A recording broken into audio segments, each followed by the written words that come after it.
I'm so excited because today I'm going to let my guest share a little bit more, but I will say that Dr. Kela is a naturopathic doctor, PhD, fertility coach, nutritionist, and she also helps people start their own fertility coaching practice. So she's done some really cool things in this space. Really excited to dive in and talk about everything from the mindsets and the methodologies on improvement and goal achievement, as well as some other really interesting points. So, Dr. Kayla, thanks so much for being with me today. Thanks for having me, Billy. I'm excited to be here. Awesome. Can you, just start giving us kind of a broad question? Just tell us a little bit more about yourself, how you got here. What's your story? Sure. So this whole thing started out of my own personal struggle and journey through infertility. I got married, thought it'd be really easy to get pregnant, and was told at 36 I had unexplained infertility. I was advanced maternal age, and that I would probably need to do IUI or IVF if I wanted to start a family. And that just didn't sit well with me. There was nothing medically wrong with me, and so I thought, there has to be more. And so I dove into what did I need to do to heal. I looked at research, I looked at strategies, and I ended up healing and getting pregnant not once but twice and had two children. My last was born at 40. And with a newborn and a 2-year-old, I said I have to teach this. So I went back to school and became a fertility coach. And then that led me to get my PhD in natural medicine, become a naturopath, and in that journey as well, I kept having people come to me saying, how did you start your business? How have you been so successful? I started in 2016 before coaching was really a thing. And so that's when I thought, well, I need to teach how to start a business and how to become a fertility coach and get certified. And so that's what I did. And now I teach women and couples and people all over the world how to start their businesses and how to thrive. That's awesome. I want to make sure there's value here. There may be very well maybe somebody who says, you know what, that's an awesome niche. I'm passionate about that. Maybe they have experience in that area. So I'm hoping I know there'll be a ton of value there.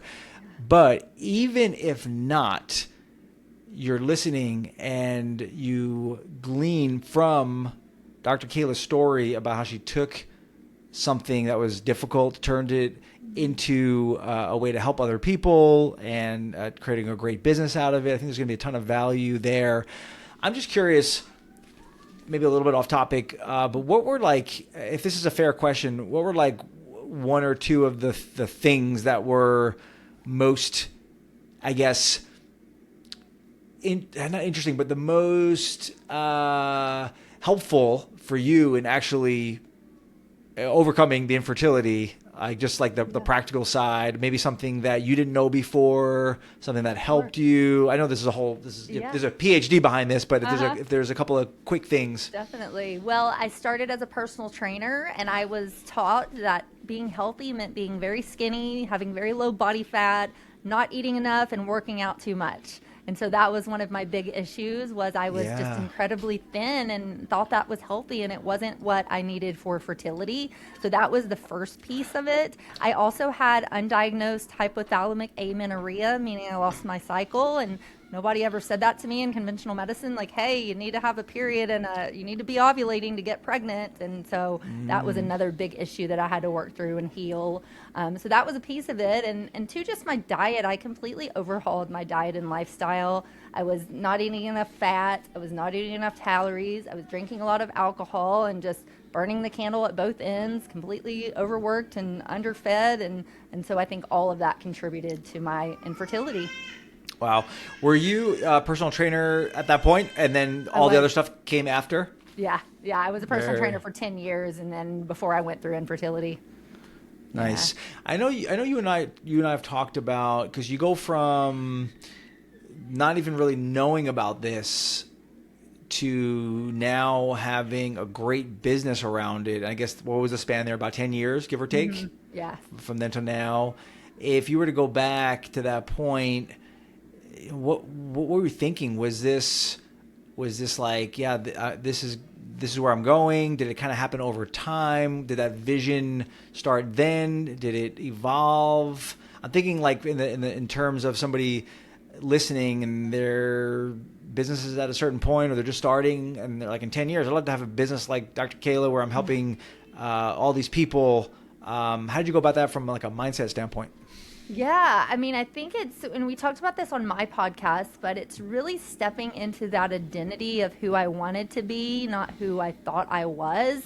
And when I first started, I mean, I was scared to death to put myself out there. I mean, fertility and infertility is completely personal, and I was online sharing my story, and I'd never, this is a funny thing, I had never done a live before I started putting myself out there about my infertility. And this was back in 2017, 2018. Live wasn't really a thing. I remember I used to go on Facebook on my personal page and talk about this, and it was like my mom and my cousin and like a friend from down the street. Like, who are these people watching me?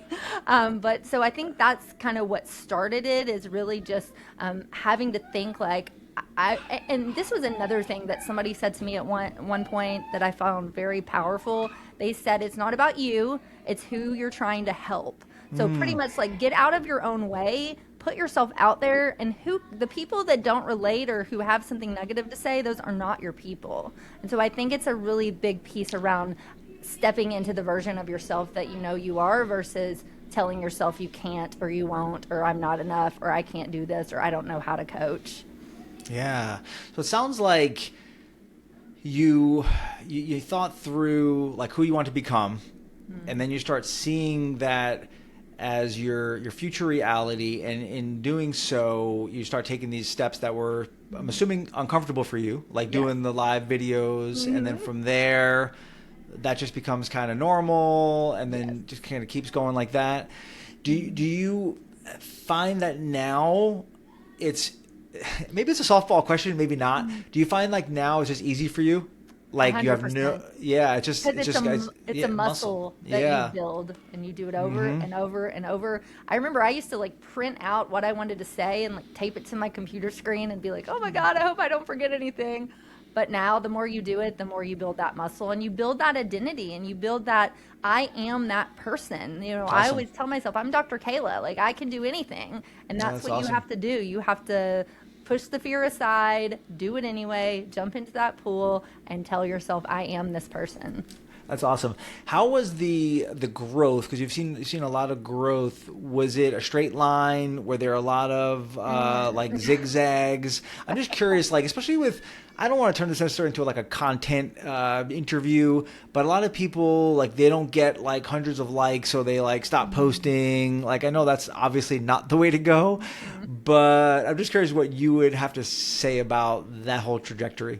Yeah, it was completely up and down, trial and error. Let's see if this works. This didn't work. Let's try something else. I look at my business as this moldable thing, and you're constantly testing things and molding things and saying, did that work? Great. Let's do more of that. Did that not work? Then let's not do that. Let's try something else. So it was not a straight line. It was an up and down, constantly changing. But I will say that I'm really good at looking if something's not working and shifting and changing and going in a different direction. I see a lot of coaches that don't want to do that, and you have to do that in business. That's a really good topic, because I think everyone can relate to that. I have a couple of questions around that. Yeah. Number one, how do you know? I think Seth Godin has a book about this. Like, how do you know when that is the case? Because it could be a little bit of a downfall for myself, where I'm so darn persistent that it's a blessing, but it could turn into a curse if I'm just persistent at the thing that's not working. Like I'm posting every day and I get, this is not true, but I'm posting every day and it's getting no engagement. That's kind of normal in the beginning, but if I post every day for like 7 months and I don't get any engagement, maybe it's like, yeah, let's switch something up. Yeah. Is there a formula? Is it a feeling? It could be anything. It could be like a component of your business, like you do your certification. Like I'm sure you had some trial and error there. Yeah, I think it's a couple things. So I think it's one, learning the platform that you're using and knowing how it works, and knowing like, yes, posting every day is great, but do you have a strategy behind that posting? Are you interacting with the platform? Are you liking other people's posts? Are you, leaving comments and kind of getting the platform to know you and the algorithm to know you, so that posting that you're doing is going to work? And so that's a piece of it. And then I also think, if you're doing something over and over again and not getting any results, eventually you have to say, okay, it's time to shift. This might not be the platform for me. The other thing I also see is messaging. You can be posting and using the platform correctly and doing all the things, but if it's not hitting, 9 times out of 10, it's your messaging. So go back and look at, are you talking to your right avatar? Are you clear in your messaging? Are you relaying what you're trying to do? Do you also have calls to action? I see this so often. People are posting and they don't do any calls to action. I'm like, you have to do a call to action. Tell the people what you want them to do next. So I think it's a little bit of all of that. But and another piece, I think it's a little intuition. You know if something's working, you're like, "Ugh, that's not working." And if you're brand new, you do have to give it a little time. I mean, I probably went live for like 3 months to crickets, and then all of a sudden it's like one person will see it. Oh, I saw that post you did 2 months ago, and then it starts to snowball. So I think it's a little bit of that. You have to keep doing it, build that muscle, do it consistently. But if it's been, 6 months and you're not getting any traction, I would say, okay, let's switch gears. Nice. Now, the other question I had, usually I'm the type of person that says, I have 2 questions about that. Then I completely forget the other question and I'm off and running. But in this case, I remembered it. And I think I know the answer, but I'm curious. Have there been times where the thing you thought would be great was not, and the thing you thought would maybe not be so great turned out to be a huge success? Or no? Or did you kind of usually... the thing you knew would be really great for your business turned out to be the case? I think a little bit of both. I think sometimes the thing I thought would be great is great, and the thing I thought would be great was not great. So I feel like it's happened. Yeah, that's definitely happened to me. Yeah, both ways. And again, I think it's looking at that and using your intuition and saying, okay, was I right about this thing that was going to be great? It is great, so let's do more of that. If I wasn't right and I thought it was going to be great, but it wasn't, then let's switch gears and try something else. Nice. Yeah. So you've taken, something that was really difficult for you. You might call it one of your great challenges, and turned it into something that you've kind of dedicated your life to. Yeah.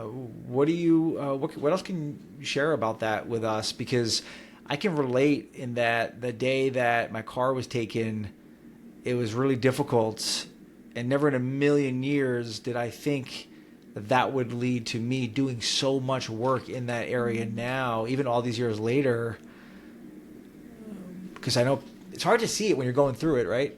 Yeah. I just knew that I was so frustrated and so devastated and just overwhelmed, and I was thinking, if this is happening to me, I kind of knew a little bit. I was in the health space, I was a personal trainer, then what's happening to that woman or couple who hasn't been in the health space at all? Like, I didn't want another couple to suffer the way that my husband and I did, and so that just lit a fire under me, and I thought, I have to teach this, what I'm learning, I have to teach this, because again, back then, 16, 17, 18, nobody was really talking about health like they are now, especially holistic health.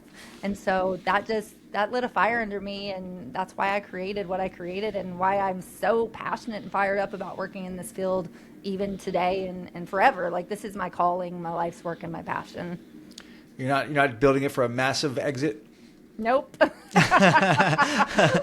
well, you got to buy the company, and they would have to buy me, and I'm not for sale. So. Yeah, I love that. I was just talking to a friend of mine who's super successful in a different industry, and we were talking about the whole idea is like, and I'm reading a book. What is it called?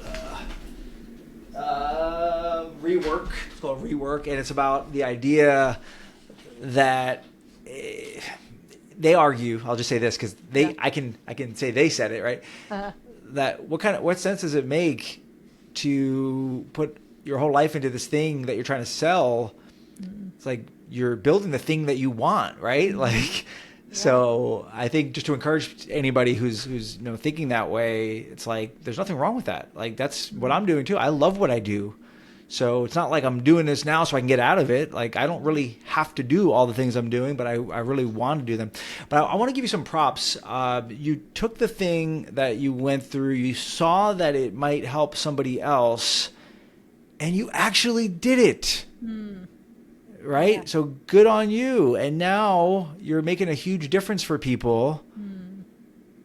I'm listening to this thing, and maybe I've struggled with infertility, and I've never taken any action to help other people, or maybe there's something else I've gone through. Maybe it was divorce, or maybe it was financial struggle, or maybe it was a business thing. And I know that there's a bigger purpose that I went through that for, but I keep pulling myself out of the action. Encourage me. What would you say? Yeah. How did you do it? Well, that's your nervous system. That's your nervous system keeping you safe and keeping you alive. And your nervous system's main job is to do just that, keep you safe, keep you alive. And so that pull of, I don't know if I can do this, that thing that's pulling you back, but deep down inside, this is what you want. That is your nervous system being stuck in fight or flight, and that's the sympathetic state. So I would say work on your nervous system, work on the mindset piece. And if something is on your heart, that's your intuition telling you that this is what you were made to do. This is the purpose that you were meant to serve in this world, and don't ignore that. Listen to that and dive in with no fear, because you can do it. You can do anything that you put your mind to, anything that you set out to do. You just have to take that first step and actually start and doing it and putting the action into place. And so that's what I would say. That's awesome. What was your first step? Did you say like, hey, I'm available to coach you, somebody who needs help there? Like, what was the first thing that you did on your journey with that? So I started Googling, how can I work in fertility? What is a job in fertility? What can I do to help? I was going to go back to school and go to medical school. And I was like 40 with a newborn and a 2-year-old. My husband was like, that's not going to happen. So health coaching came up. And I was like, what the hell is a health coach? I'd never heard of this before. I mean, again, this was 16, 17, 18. There wasn't a lot of health coaches out there. And so that was my first step. I became a certified health coach and thought, I'm going to I'm going to niche into fertility. And then I would just post on my Facebook page, my personal Facebook page, hey guys, this is what I'm doing. Like, anybody out there struggling? And people started reaching out to me. I started getting like private messages and DMs from, friends and cousins and like past college, friends and sorority sisters. And I just started working with those people. I worked one-on-one for about 2 years. And then at that point I thought, okay, now I've worked for 2 years one-on-one. I'm kind of getting a little burnout. What else can I do? And so then I went into group coaching, and then I was like, okay, now I'm going to create a course. About 3.5 years in, did a course, and that's still the same course that I run people through today. Now I have coaches that work under me. I have a team of 3 coaches that work under me and do the one-on-one coaching for me. But that's how it started, just posting on Facebook and putting my message out there and saying, hey, I struggled with this, I healed, and this is how I can help you. That's awesome. Yeah. That leads me to, let's get to some actions as we start wrapping up here. Sure. So what's the one action, I know it's maybe difficult because you don't know everyone's situation, but maybe they're in a position where they've gone through something, they know that there's another version of themselves out there. What would you say as far as something they could do even right away, even this week? Sure. Maybe it's to start looking at their story differently. Maybe it's taking a specific action. What thoughts would you have? Sure. So there's an exercise that I love to do. I do it myself every day or every other day, and I think it's super powerful, especially if you're kind of feeling that pull, that intuition, like something's stirring, but you don't know what to do with it. And so what it is, it's called 222, and it's 2 minutes of stillness. You sit still. If you can close your eyes, if you can be in a dark place, quiet place, definitely quiet, maybe dark if you can get that, but 2 minutes of stillness. So many of us do. We never are just sitting and being. So 2 minutes of stillness, and then 2 minutes of breathing. And I do something called box breathing. There's many different breathing exercises. There's 5-5-7. There's, all different kinds. But box breathing is 4-4-4-4. So it's in through the nose. Out through the nose, then in through the nose, then hold, then out through the mouth. So 4-4-4-4. Do that for 2 minutes. And then 2 minutes of journaling, whatever came up during that breathing exercise in that stillness. So just write, free-handed journaling, what came up, what are you thinking, what are you feeling, what is in your head that you want to get out, and you would be surprised what comes up. And a lot of times during that will show you, okay, this is what my next step needs to be. And it might not be this huge monumental thing. It might just be, hey, I'm going to Google health coaching programs because I think I want to be a health coach, a fertility coach. It could be something that simple or that small, but it's the first step towards what you want, and sitting in stillness and breathing will help you get there. Awesome. Was your success more the result of a lot of little things added together, or was it more big actions, or was it a combination? I think it was a little bit of both. I've done a lot of little things. I've always thought of my business as a business. I've put parameters around it, and a lot of us are at home. And so at home, it's really easy to think you have a business, but you actually have a hobby because you're in the living room folding clothes and watching Netflix and doing all the other things when you should be working on your business. So I've always created my business and treated it as a business. I come into my office when my kids get on the bus. I leave my office when the kids get off the bus. And so I have that dedicated time. And so I think that's a piece of it. You want to make sure that you're actually treating your business as a business. And then I kind of lost where we were going. What? Big actions. Yeah. So it's a lot of little actions like that. But then it's also, I've done some big things in my business. I've invested in some big mentorship and big, big equipment for podcasting. And like, I've done some investments because I was like, this is where I want to go. I need this to get there. And I'm not afraid to invest to get me to that next place of business. And a lot of that comes, it comes with starting the business. So I think you need to not be afraid to invest in starting your business. A coaching company is the least amount of investment that you will make for starting a business. I mean, people pay thousands, hundreds of thousands of dollars to start businesses. So starting a coaching business, don't be afraid to invest. Don't be afraid to get certified and get educated. But then also along the way, as you scale, don't be afraid to make that next step and invest in a big thing, because and I always have the mindset of, it always comes back to me tenfold. I never am like, oh my God, I shouldn't have spent that money, because it always comes back to you when you have that mindset of abundance, and it will. And money's just energy. It's going to flow out. It's going to flow in. It's going to come back. Who was your first hire? My first hire still works for me. She started, she was my online marketing manager and virtual assistant, and I hired her for about 5 hours a week, $300 a month. And now she's a full-time employee with a full-time salary. So she's grown with me over the years, and she's been with me almost 9 years. So nice. Yeah. And a lot of relation to those last two answers. I do something really similar. I would have described it slightly different, but the breathing and the journaling, and so I do that every day pretty much. And the other thing you said about investing, invested so much in personal development and courses and coaching, and so I definitely connect there. So those are two good takeaways. I want to make sure people who are interested, maybe they're interested in connecting with you, following you, maybe they want to explore what does that look like, because a lot of gym owners listening, and hey, this might sound like it's out there, but it also might be the perfect thing, because I'm sure you have competition, but it's not like you see them every day. And if you have a whole platform where maybe you have hundreds of clients, and you know people are dealing with this, so it could just be the perfect thing to get involved with. So how could they find out more? Sure. Yeah, and I want to say something on that really fast. A gym owner is the perfect person to have a fertility coach in their facility, because 1 in 6 women and couples struggle with infertility, and I guarantee you have people in your company that are coming into your gym or working with you online in your coaching company that are struggling with infertility, and this is a great way to help them, but also bring another stream of revenue into your practice. So yes. I'm sorry, I don't want to be that guy to make it all about the money, but I will say that, the reality is, the bigger the problem, the more money people will pay. Yes. And that is a big problem. So I think it's a brilliant idea from a pure business financial perspective, and you just get the cherry on top with that you're doing some really amazing things. Yeah, for sure. And I was going to say, there's nothing better than helping somebody get pregnant and build their family. I mean, can you imagine that person coming into your gym and now they have a new, baby, and you help them get that? Nothing like it. Nothing like it. So where you can find me is on our website is the best place. And I have a little free guidebook. It's called our Fertility Coach Roadmap. If you do think you want to pursue this as a career, that's a great place to start. You can grab that at fertilitycoachingmastery.com.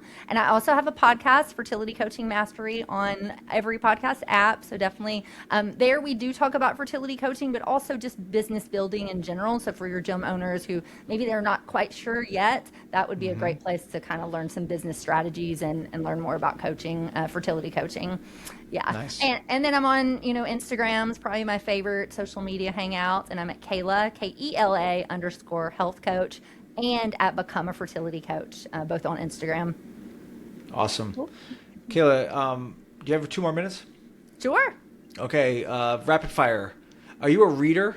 I am. Okay, what's Yes. one book you could recommend? Maybe it's made a huge impact on your life or your business, financial business or Yeah. otherwise.